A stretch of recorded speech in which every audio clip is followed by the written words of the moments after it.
ఇప్పుడు చూస్తే ఈ రాయి సాక్ష్యం 2021లో అంటే జగన్మోహన్ రెడ్డి గారి హయాంలో ఇది శాంక్షన్ అయిందనేది ఈ రాయి చెప్పే సాక్ష్యం. ఎవరు మార్చేది కాదు.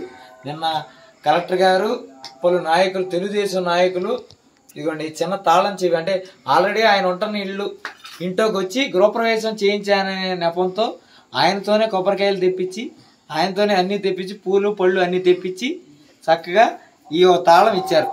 ఈ తాళం పోనీ ఇంటికి తిరిగేదంటే తిరిగే తాళం కాప కొత్త అవి కూడా ఇవ్వలేదు. ఇదొకటే అట్టమొక్క తాళం ఇచ్చేసి ఆల్రెడీ ఆయన కాపురం ఉంటున్న ఇల్లుకి ఆయనే బయటికి రప్పించి మళ్ళీ ఆయన గృహప్రవేశం. అసలు ఎప్పుడూ తెలియని ఈవెంట్ మేనేజ్మెంట్లన్నీ తెలుగుదేశం హయాంలో ఒక్కొక్కటి చూసుకుంటూ వస్తున్నాం. చూస్తే ఈ తాళం ఒకటి ఇచ్చారు.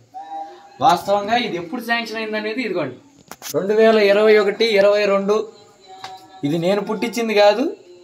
ఇది ఎప్పుడు శాంక్షన్ అయిందనేది ఇక్కడే ఉంది.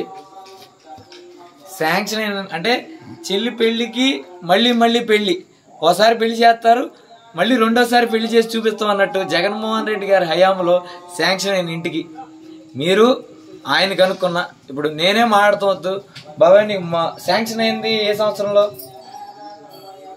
వైసీపీ హయాంలోనే. వైసీపీ హయాంలోనే రెండు బిల్లులు వచ్చినాయి. మూడో బిల్లు ప్రవేశం తెలుగుదేశం వచ్చిన 6 నెలలకి నేను గృహప్రవేశం లాస్ట్ లో ఆ బిల్లు పడింది నాకు. అది అంటే నువ్వు ఆల్రెడీ గృహప్రవేశం ఉంటున్న ఇంటికి మొన్న ఇల్లు వచ్చింది. మొన్న ఇల్లు వచ్చి మళ్ళీ నిన్ను ఈ క్లాత్ కట్టించి, అది కూడా పసుపు రంగు క్లాత్, వేరే క్లాత్ తెచ్చుకోకుండా పసుపు రంగు క్లాత్ తెచ్చి కట్ చేయించి లోపలికి తీసుకెళ్లారు. అంటే నేను వేరే వంటల ఇది మీరు కొత్త హౌసింగ్ తెప్పించండి, కొత్త హౌసింగ్తో ఇల్లు కట్టించుకున్న ఇళ్ళకి వెళ్ళండి.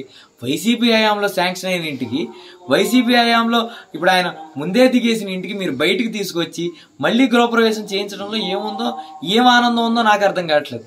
కలెక్టర్ గారిని కూడా బలిపశువు చేస్తా ఆయన కూడా తీసుకొచ్చారు. అంటే మీరు చేసే 3 లక్షల గృహప్రవేశాలని చెప్పేదాంట్లో ఎంత బోగస్ కార్యక్రమం జరుగుతుందో ఇంతకు మించిన ఇంకో ఎగ్జాంపుల్ అక్కర్లేదు. ఏదైతే వైసీపీ హయాంలో శాంక్షన్ అయిపోయి అప్పుడు బిల్లులు పడిన ఇళ్ళకి ఇప్పుడు వెళ్ళిపోయి చివరి అరకొర బిల్లు ఏమన్నా ఎలక్షన్ టైంలో మిగిలిపోయింది ఏమన్నా, అది కూడా స్టార్టింగ్లో వచ్చిన బిల్లుకి ఇప్పుడు వెళ్ళి గృహప్రవేశాలు చేయించడం అనేది ఎంత వింతైన కార్యక్రమం, ఎంత వింతైన ఈవెంట్ మేనేజ్మెంట్ కొత్తగా చూస్తున్నాం. అలాగే పలు ఇళ్ళు ప్రతి నియోజకవర్గంలో ఇట్టాగే పంపుతున్నారంట. ఒకటే చెప్తున్నా, నిజంగా ప్రజలకు ఏమైనా చేయదలుచుకుంటే కొత్త హౌసింగ్ లోన్లు ఇవ్వండి, కొత్తగా శాంక్షన్లు ఇవ్వండి, కొత్తగా శాంక్షన్ చేయించి వాళ్ళకి చూపించండి. అదే మేము ఇంత మంచి చేసామని చెప్పండి. జగన్ గారు తెచ్చిన కంపెనీలు మేము తెచ్చామని చెప్పి, జగన్ గారు కట్టించిన ఇళ్ళు మేము ఇచ్చామని చెప్పి, జగన్ గారు ఇచ్చిన ఇళ్ల స్థలాన్ని మేము ఇచ్చామని చెప్పి, ఇవన్నీ ఎందుకు? మీరే సొంతంగా ఇవ్వచ్చుగా, దాంట్లో పూర్తిగా మీ పేరే పెట్టుకోవచ్చు కదా అనేదే మా ప్రశ్న. తప్పితే ఇక్కడ మేము మిమ్మల్ని ఏమంటలేదు. ఎందుకు ఈ కార్యక్రమాలు చక్కగా మీ చేత్తో మీరే చేసిన కార్యక్రమాలు మీరు చేయొచ్చుగా. పోర్ట్ మీరు చేయలే, మెడికల్ కాలేజ్ మీరు చేయలే, ఫిషింగ్ హార్బర్ మీరు చేయలే, అవి కూడా మీరే చేశానని చెప్తారు. ఇప్పుడు అమాయకుల్ని చేసి, ఎందుకంటే వీళ్ళు ఏమి కక్కువని మాట్లాడలేరు, రేపు ఏం పథకాలు ఆపుతారని భయం వేస్తూ ఉంటుంది.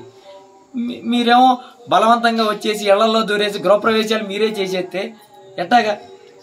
పోనీ ఆ ఖర్చులైనా మీరు పెట్టుకున్నారంటే పూలు పళ్ళు కూడా ఇళ్లతో తెప్పించడం.